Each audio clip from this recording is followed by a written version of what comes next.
కలిపి శివలింగాన్ని తయారు చేయండి. తయారు చేసి అప్పుడు మీరు ఏం చేస్తారంటే ఆ శివలింగాన్ని తయారు చేసిన తర్వాత ఆఖరిగా ఒక రూపు వస్తుంది కదా శివలింగాకారం, ఆ రూపుకి ఆవు నెయ్యిని అద్దండి.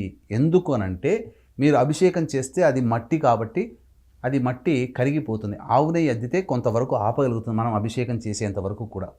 ఆ తదనంతరం మీకు చెప్పబడినటువంటి అష్టగంధాలు కొన్ని వస్తువులు చెప్పాను కదా, ఆ వస్తువులు కొంత వాడుకోమన్నాను, మిగిలిన కొంత మిగులుతుంది కదా, ఆ కొంతని మీరేం చేస్తారంటే ఈ ఇనుప బాండీలో కానీ లేకపోతే ఇత్తడి టబ్బులో కానీ లేదా ఇత్తడి బిందెలో కానీ స్టీల్ బిందెలో కానీ లేదా రాగి బిందెలో కానీ నీళ్లు తీసుకోండి.